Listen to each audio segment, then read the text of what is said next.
Buenos días, estamos aquí con Álvaro Andrés Velázquez, generador de opinión en redes sociales con más de 9.500 seguidores. Álvaro es biólogo de la Universidad Javeriana y pues es conocido en las redes como Mr. Culebra. Álvaro, muchísimas gracias por aceptar nuestra invitación. Con mucho gusto. Álvaro, ahorita tú me comentabas un poco sobre la diferencia entre influenciador y generador de opinión en redes. ¿Podrías comentarnos tú cuál es la diferencia acá?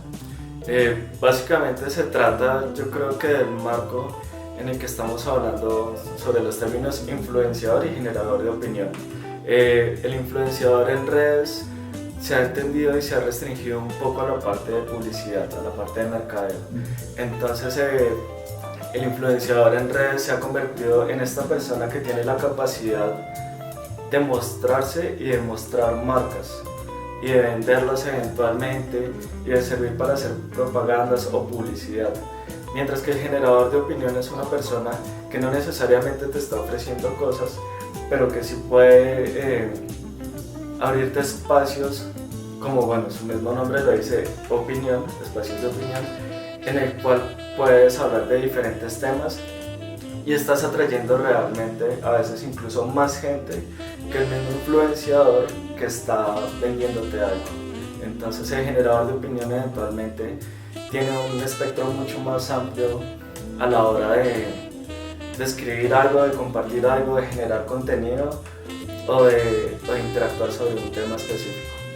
Ok, Álvaro, en el momento en el que tú como que decidiste compartir tu trabajo en redes, ¿cómo fue ese proceso? ¿Tú pensaste voy a trabajar, voy a mostrar lo que hago desde la perspectiva de biología o también quiero como mezclar con qué redes iniciaste? ¿Cómo fue el proceso? El proceso realmente arrancó con Facebook. Yo creo que todos empezamos con Facebook como algo intuitivo y algo más como de generar contactos.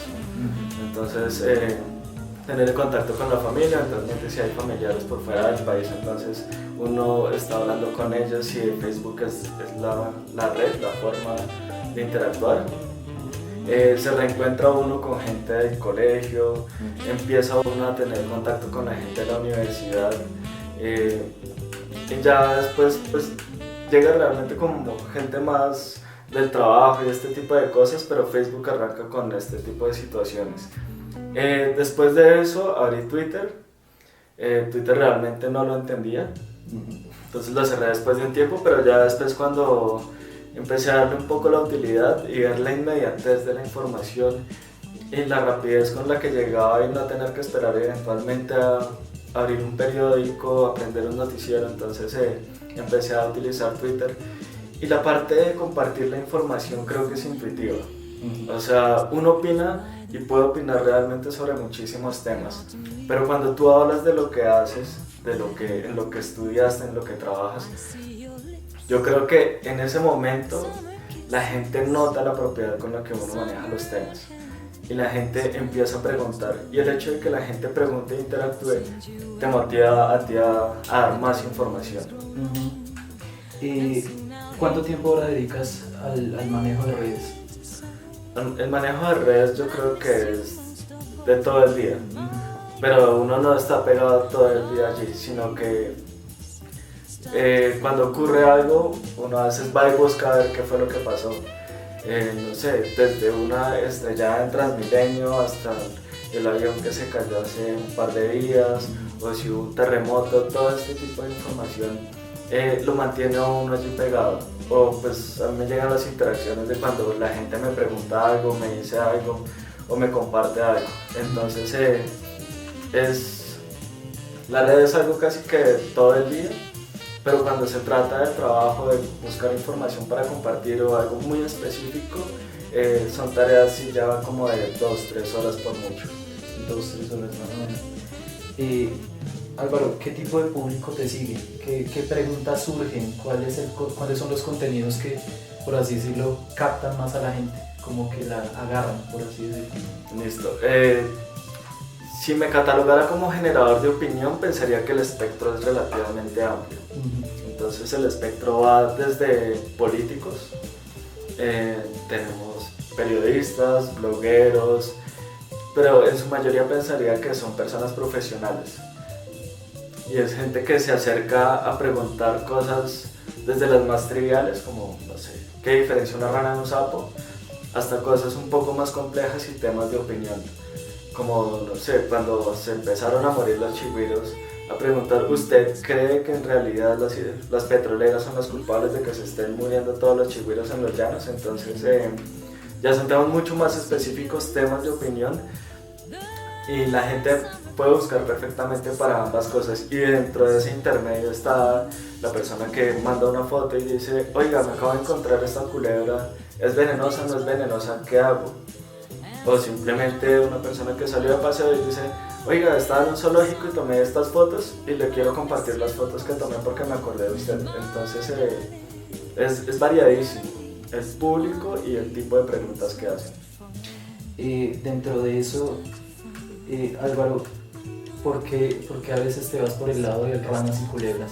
Partiendo del hecho de que para mucha gente son como los animales a los que se les tiene más fobia y demás. ¿Por qué tu interés tanto por las ranas como por las culebras? Realmente el tema nace a partir de la profesión. Es un tema que yo empecé a cultivar desde la universidad, y tanto en el pregrado como en la maestría mis trabajos de grado fueron con ranas. El tema de las culebras está relacionado ya con el trabajo de campo como tal. Las culebras son animales que no son queridos, que generan aversión, generan rechazo, resistencia. Entonces cuando uno llega a campo y habla con la gente ay, ¿qué culebras hay acá? Y la gente no, las conocen todas, no todas les tienen nombre, pero la gente las detestan. Y entonces uno entiende de alguna forma que en algún momento pareciera que el miedo es natural a las culebras. Pero cuando tú preguntas ¿por qué matas culebras? Y la gente dice, pues porque culebra es culebra, entonces ya uno empieza otro tipo de labor. Uno ya empieza a sentir que tiene que contarle a la gente qué es una culebra, por qué es importante para el ecosistema, por qué es importante en el medio en el que se encuentran, por qué no debería matarlas. En caso de encontrarse una, ¿qué hacer? Claro, yo entiendo que hay momentos donde la culebra básicamente representa un peligro, y como peligro que representa, a veces hay que matarlas. O sea, no hay otra forma, no hay otra alternativa, porque no hay herramientas, no existe conocimiento, y sí se puede generar un peligro real. Entonces el tema de las culebras nace a partir del trabajo en campo, y a partir del trabajo en campo llevar eso hacia las redes sociales y bajar el conocimiento técnico hacia lo más básico ha permitido que la gente pregunte cosas. Básicamente ese es el tema. ¿Y tú crees que ese proceso, por así llamarlo, de trabajo de campo, redes, público, ha, por así decirlo, impactado la opinión o ha cambiado la opinión del público sobre la cuestión, digamos, de la biología o de la naturaleza? Yo pensaría que sí, por lo menos entre las personas que me siguen. Porque normalmente la gente piensa que naturaleza y biología y animales, para encontrarlos tienes que meterte en la selva. O sea, Chocó, Amazonía, o sea, si tú no te metiste en la selva no viste nada. Sí. Y resulta que naturaleza hay en todas partes.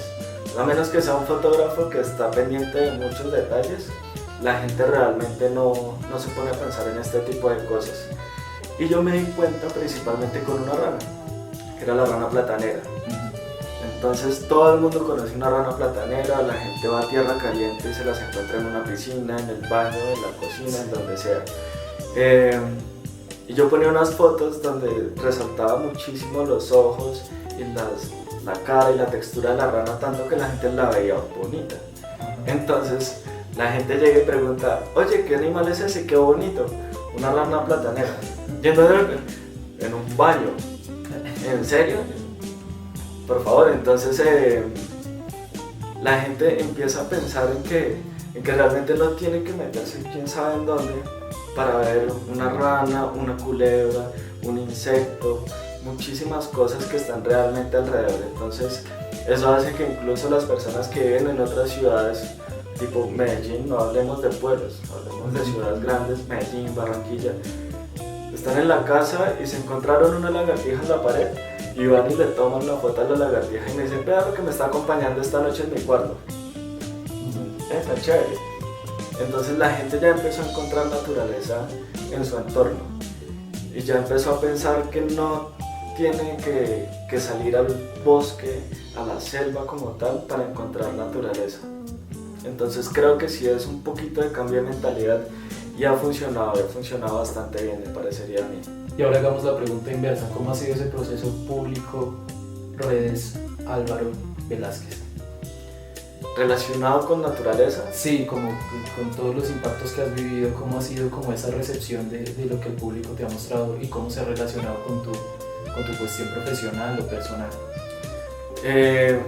Ha funcionado bastante bien realmente, porque después de que existió ya de alguna forma la aceptación de lo que trabaja uno, de lo que hace uno y cómo comparte uno la información, resulta que me ha llegado bastante información gracias a la gente.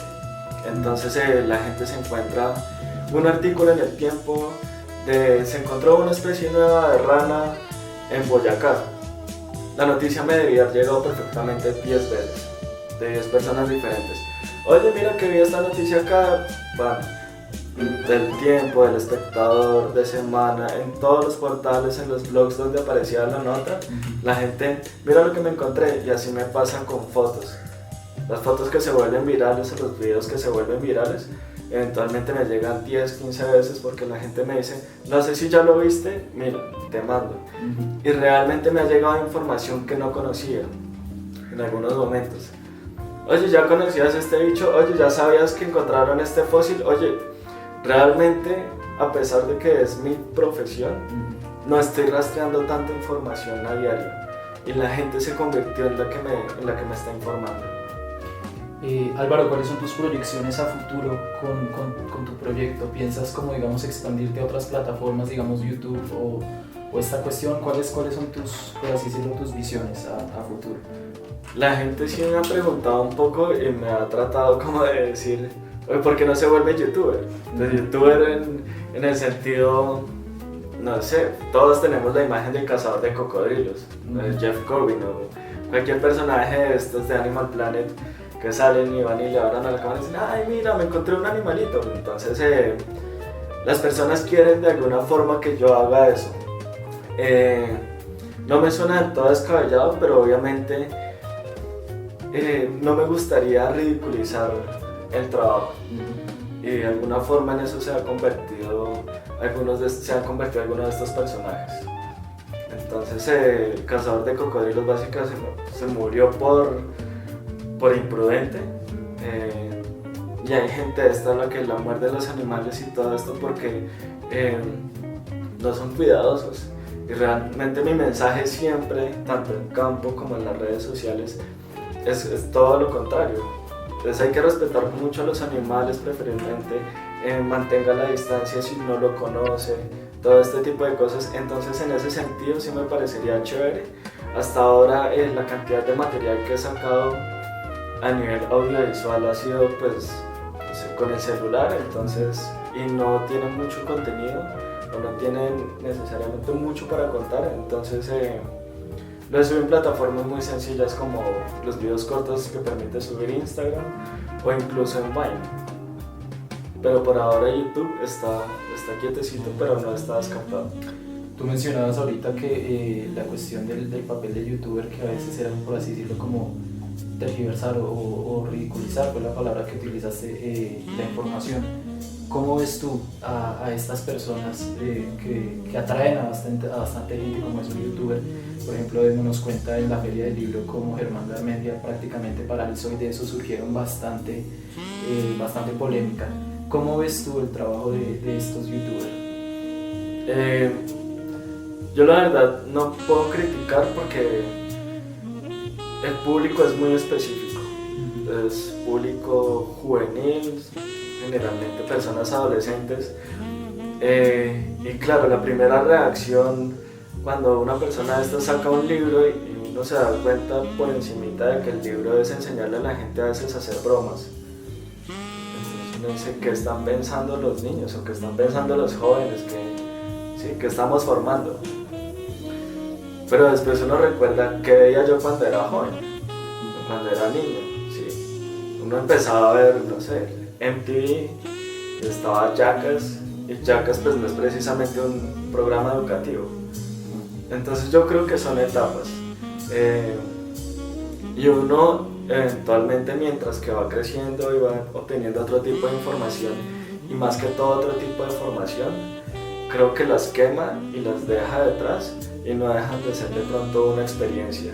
Hay gente de esta, leía yo en las redes, un profesor de informática como de primaria, y el tipo compró el libro del youtuber de Sebastián Villalobos, y el señor decía, yo lo compré y encontré información porque decía como el manual del youtuber, y encontré técnicas para acercarme a mis estudiantes, encontré información válida para que ellos empiecen a utilizar las redes de una forma diferente.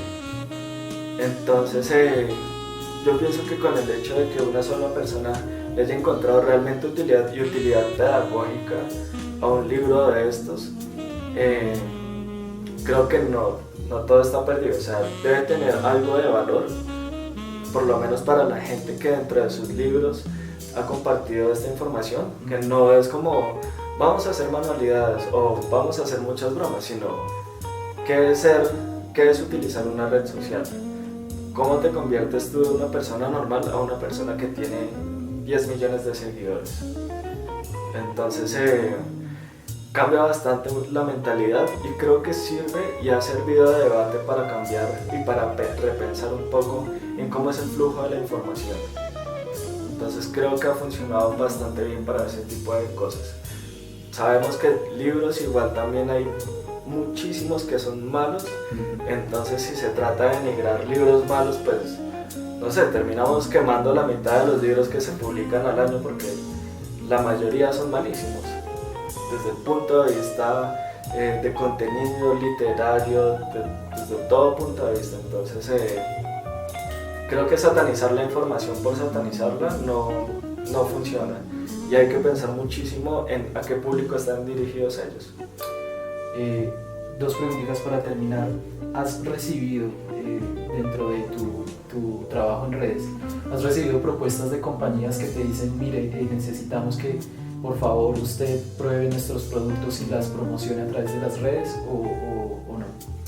Me ha pasado en un par de situaciones.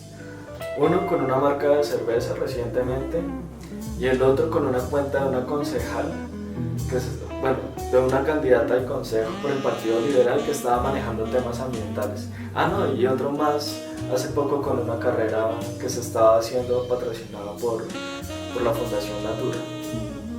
Entonces la idea es que en el caso de la concejalía de Natura, como pues yo trabajo más que todo temas ambientales y tengo credibilidad en ese campo, pues la idea era mover un poquito a la gente que también estaba interesada en esos temas, básicamente. El otro es el tema del que hemos hablado, de pensar que el influenciador o de que la persona que tiene muchos seguidores, sí, básicamente puede atraer cualquier tipo de público para comprar un determinado producto. Entonces esto de la cerveza, yo pienso que ellos dicen, tiene, no sé, casi 10.000 seguidores, entonces si dicen vamos a hacer algo con cerveza, todo el mundo le va a seguir la corriente. Y resulta que no. Entonces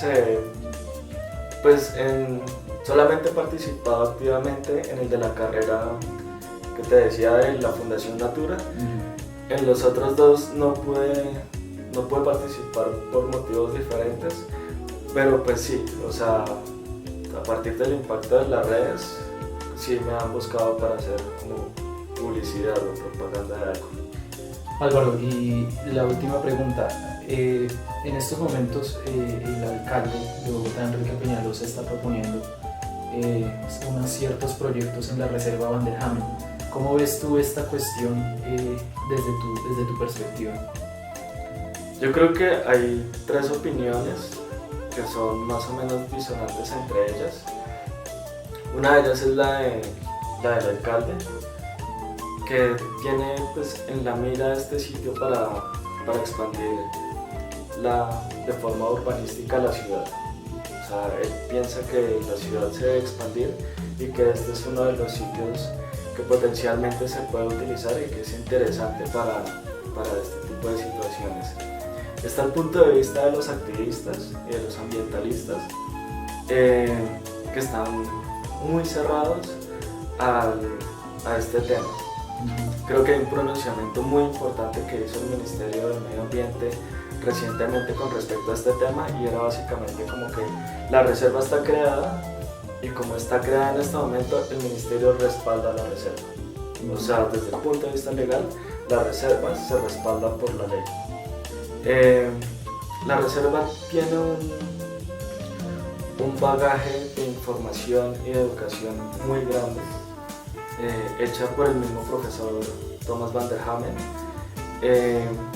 y cuando fue presentada a la Corporación Autónoma Regional, el alcalde en ese momento, otra vez también Enrique Peñalosa, dijo: no, nosotros queremos expandir la ciudad hacia ese lado. Se generó una mesa de debate de personas que no necesariamente eran ambientalistas, escucharon al profe Van der Hamen y llegaron a la conclusión de que sí, de que la reserva era un sitio estratégico desde el punto de vista ambiental para la ciudad. Entonces creo que no se trata simplemente como de hacerse el loco y de decir no, es que abracemos los árboles y este tipo de cosas, sino que hay un soporte científico bastante amplio acerca de la importancia ambiental de lo que es esa zona para la ciudad en el punto de vista ambiental. Recientemente, el tercer punto de vista, que en principio parecería que quiere juntar ambos extremos, sería el de encontrar un punto intermedio donde se pueda aprovechar la zona para la expansión urbana de la ciudad, pero que no se pierda la conectividad y el valor ambiental y el valor ecológico principalmente en el sitio. Sin embargo, cuando uno escucha el discurso del alcalde, pareciera que no se acerca tanto a esto, aunque al alcalde le favorece, entonces coge a esos elementos de estos nuevos puntos de vista y los amarra para tratar de usarlos a su favor, y los ambientalistas definitivamente no quieren recurrir a nada allí en la reserva.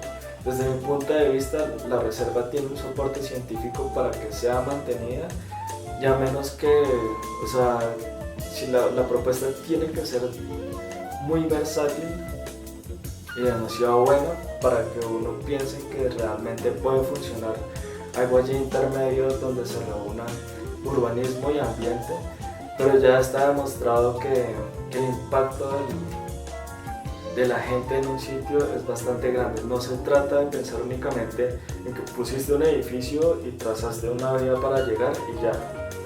Se trata de ruido, de contaminación, de desechos, de una cantidad de impactos que realmente se van acumulando. O sea, los impactos que se generan allí no son, puse el edificio, ese fue el impacto, sino que cada uno de ellos es un asunto sinérgico. Cada uno de ellos sumado realmente da un impacto muchísimo más grande que el de ellos individualmente.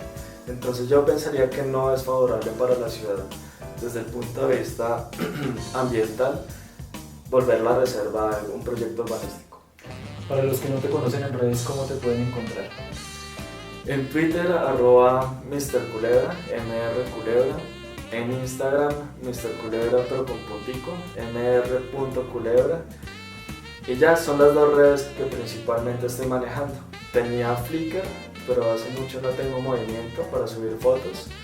En tenía antes otro usuario que era PsychoKiller80, por una canción de un grupo llamado Talking Heads.